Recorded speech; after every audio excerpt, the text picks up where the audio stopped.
Hello everyone. आज हम पढ़ेंगे ज़ीरो ऑर्डर काइनेटिक्स के बारे में।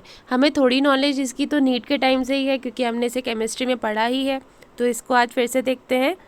इसमें क्या है, पहला point, a constant amount of drug in the body is eliminated per unit time.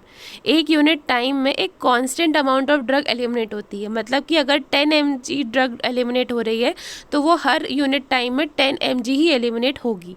ठीक है। दूसरा point, it occur due to saturation of the enzyme. ये होता क्यों है? क्योंकि एंजाइम्स का सैचुरेशन आ जाता है। Therefore also known as saturation kinetics. इसलिए इसका दूसरा नाम भी है जिसे बोलते हैं saturation kinetics. Drugs which follow zero order kinetics are, zero order फॉलो करने वाली कुछ ही ड्रग्स होती हैं, जैसे कि वारफेरिन, अल्कोहल या फिर एस्पिरिन, थियोफाइलिन, टॉलब्यूटामाइड और फेनिटोइन। ठीक है। The half life of the drug following zero order kinetics is never constant.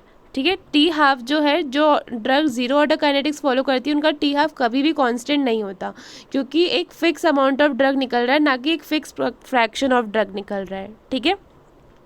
Last point है इसमें, rate of elimination is independent of plasma drug concentration. Drug कितना एलिमिनेट होगा ये इस बात पे डिपेंड ही नहीं करता कि उसका कंसेंट्रेशन कितना है। फेनिटोइन जो है उसके बारे में पढ़ लेते हैं। इसमें क्या होता है कि जो फेनिटोइन है वो फर्स्ट ऑर्डर और ज़ीरो ऑर्डर दोनों शो करता है। तो जब अपन ने ड्रग ली और अगर उसका डोज लो है तो वो फर्स्ट ऑर्डर काइनेटिक्स से एलिमिनेट होगी, और जैसे जैसे उसका प्लाज्मा कंसंट्रेशन बढ़ेगा तो एलिमिनेशन प्रोसेस जो है वो सैचुरेट हो जाएगा, क्योंकि एंजाइम जो है वो सैचुरेट हो गए, तो काइनेटिक्स जो है वो चेंज हो जाएगा ज़ीरो ऑर्डर में, मतलब कि सैचुरेशन काइनेटिक्स में।